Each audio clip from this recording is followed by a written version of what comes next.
Lesson 4, My Own True Family by Ted Hughes.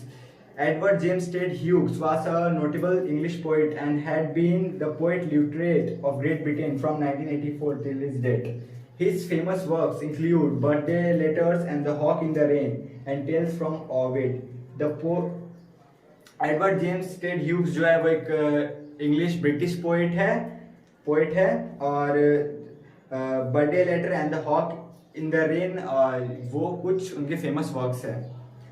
These poems describes the magical experience of a young child in an awkward and indicates that human beings and trees should there as a single family. It focuses strongly on the need to protect our natural environment for the welfare of mankind.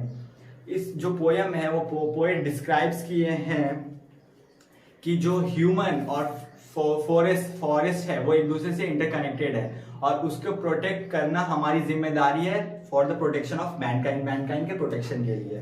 तो हम start करते हैं. Once I crept in an awkward, I was looking for a stag.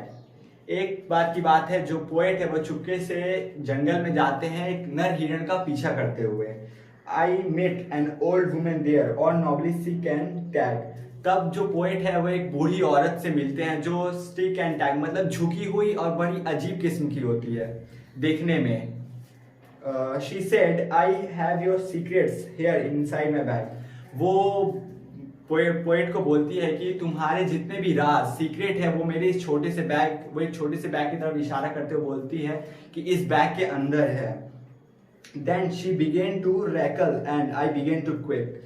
तभी वो जो बूढ़ी औरत होती है वो एक डरावनी किस्म की आवाज निकालना शुरू कर देती है जिससे पोएट डर जाता है.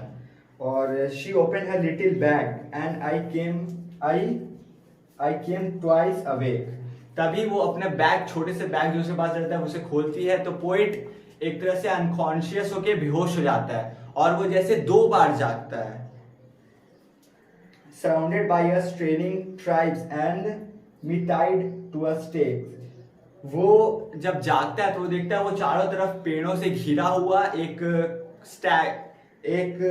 स्टेक यानी खूंटा जिसको बोला जाता है उससे बंधा हुआ खुद को पाता है चारों तरफ पेड़ों से घिरा हुआ. They said, we are the oak trees and your true own family. We are chopped down, we are turned up. You don't think, blink an eye. वो पेड़ जो ऑकवुड के सारे पेड़ रहते हैं वो पोएट से कहते हैं कि हम जो है वो ओक ट्रीज है वो तुम्हारे सच्चा परिवार है और हमें काट दिया जाता है, उखाड़ दिया जाता है और तुम उसके ऊपर पलक तक नहीं झपकाते. मतलब पेड़ों को काटा जा रहा है, उसके प्रति जो मनुष्य है वो अपनी कोई सहानुभूति नहीं दिखाते. Unless you make a promise now, how you are going to die. Now you are going to die. फिर वो ऑकवुड का पेड़ उस पोएट से कहता है कि अगर तुम मुझसे एक वादा ना करो तो शायद तुम मर भी सकते हो. Whenever you see an oak tree fails, swear now you will plant 2.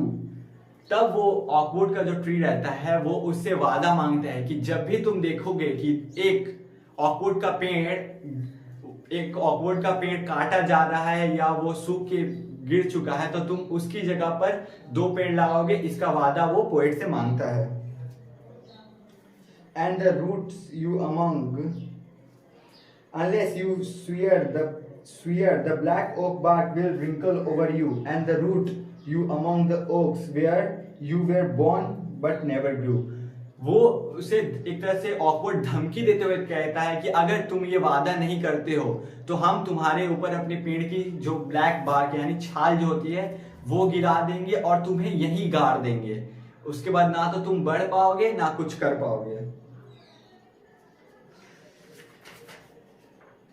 Next stanza में this was my dream beneath the brooks, the dreams that altered me. When I came out of the awkward, back to human company, my walk was the walk of human child, but my heart was a tree.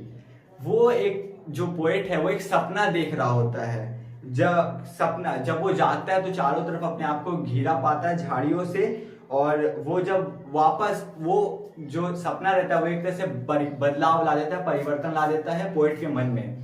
तो जब वो poet वापस अपने human colony यानी बस्ती की तरफ आता है तो वो उसका शरीर, उसका मन एक इंसान का होता है, लेकिन उसका जो दिल होता है वो एक पेड़ की तरह होता है।